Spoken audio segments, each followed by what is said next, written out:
Here we go, backstage. What's your favorite movie theater? Loewy State in New York? The Tower in Sacramento? My favorite is Disneyland. It was Walt Disney's idea, and now it's policy at Disneyland, to think of the park as a show, a movie theater, where cartoons come to life and the language is laughter. The people who work there are called the cast, and visitors are called the guests. It's a place where stage door Johnnies jump at the chance to see backstage. I sure did. The stars on Main Street, USA, really pull their weight at Disneyland. They work hard and they play hard. I wish I had their hours. I have heard that the horses at Disneyland have the easiest job in the place. Is that true? Well, if they don't, I don't know who does. They're treated like royalty, especially by all the folks that work out here. How often do they work? Well, they work probably no more than 6 months out of the year. That's total time. We try to break it up so it's periods of 3 months at a time. And they work 3 hours in the summer a day and 4 hours in the winter a day and 3 or 4 days a week. How many horses do you have? We have 34 head out here right now. Now, are all 34 in the parade, for instance? No, we have 20 horses that are draft horses, and of those, all are Belgians, but 2 Clydesdales, and we have 2 Percherons. Those are 3 different types of breeds of draft horses. And we have the rest are Lipizzans, 14 Lipizzans, or 12 Lipizzans, excuse me, and 2 Shetland ponies. Why such variety? I mean, just for the different colors or the sizes, or how did you select them? Well, the draft horses are all selected on disposition, mainly.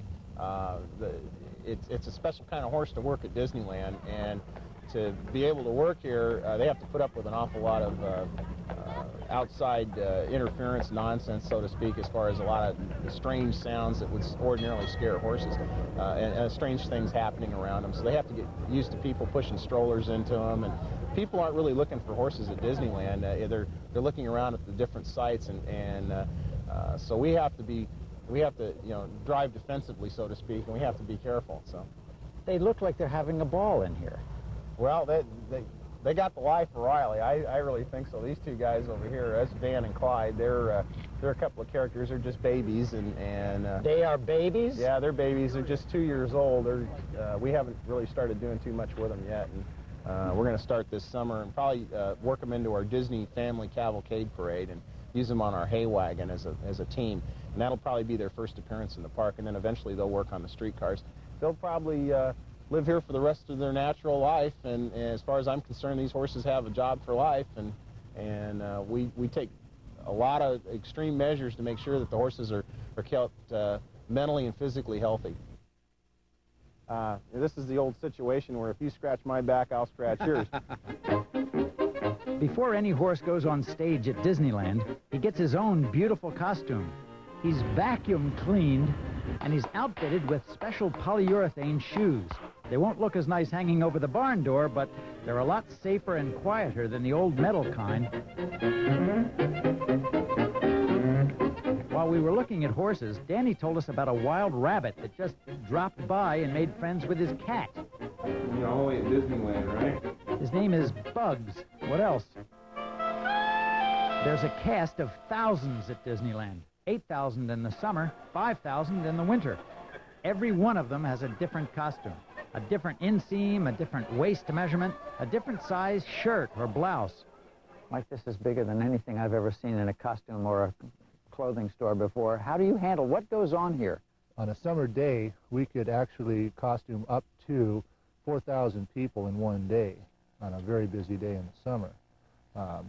Our back line, which runs from one end of the building all the way to the other, can get filled up with nothing but clothes about 3 or 4 times a day. So we're dealing with about 85,000 costumes or individual garments per week in here on a summer day. And at least once a week on a summer day, they'd need them clean. Oh yes, yes, even sometimes more. We actually like to have enough costumes so they could dry clean their costume 2 or 3 times a week on a typical 5 days. 2 or 3 times 8,000 costumes here. Oh yes, oh yes, easily. We have our entire inventory is well over 100,000 individual garments. Who designs them? We have our staff of designers. We actually have designers to do operational costumes, as you see here, which we'll see out in the park. The individual hosts and hostesses that are manning or taking care of the areas that you see in the park.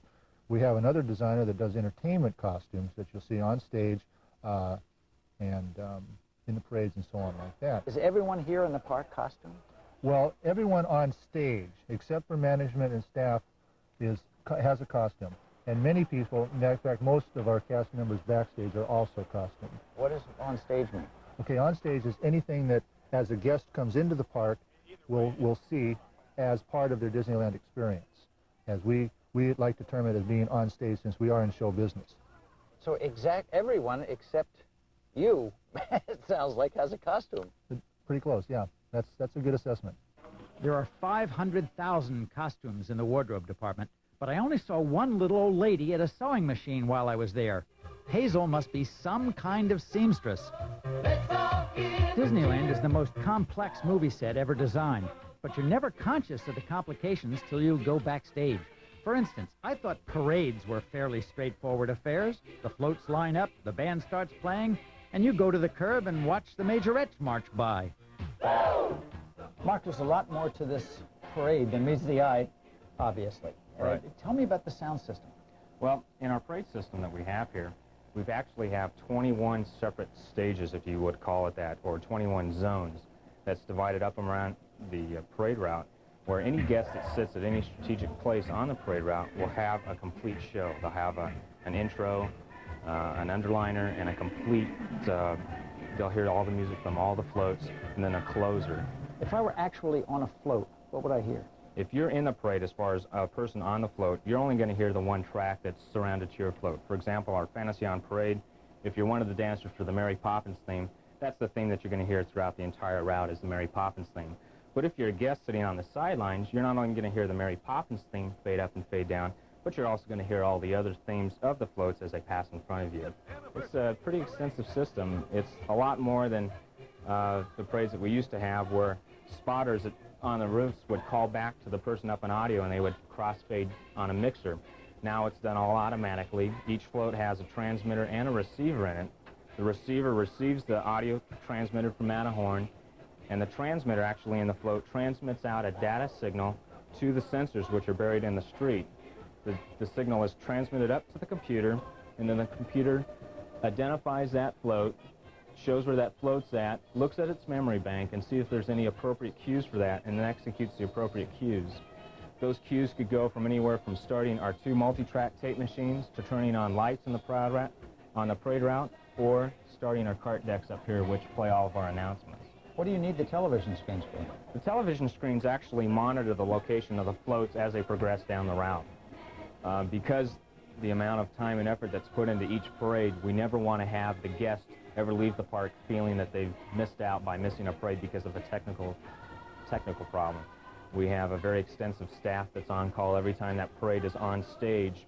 So if there is a problem with a float or with any aspect of the parade, they can come right in and take care of it.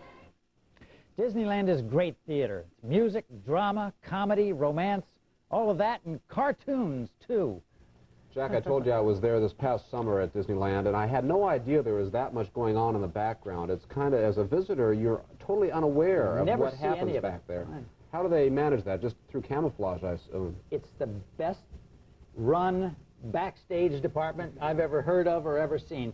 Those 3 things that I picked out when I went there seem to be, to me at least, after I learned about them, why didn't I think about that? I've been there a dozen times. Where they keep the horses. They got a whole barn backstage and actually a farm going on back there with a lot of animals. The pigeons that are flying out, and the ducks and the geese that are in the moat in front of Snow White's castle. And I guess the idea is they're supposed to fill your senses so completely that you're not worrying about anything else that's happening. Just like a dancer on stage, you don't care about what's happening. It's a real complicated plot they've got on. They assault every sense you've got. It's really terrific. And the computers, too, are surprising. I had no idea there was that much computerization there. It seems as though everything is very well articulated and planned out in advance. I'd love to talk to you about the computers. That's why I let him do it, because I don't know anything about that. That was the most sophisticated float I have ever seen. Okay, what are we going to see tomorrow? If you were watching the Christmas Eve show, I was reading the story of Pinocchio to my son Teddy. Tomorrow night on the 10 o'clock News Plus, Teddy meets Pinocchio.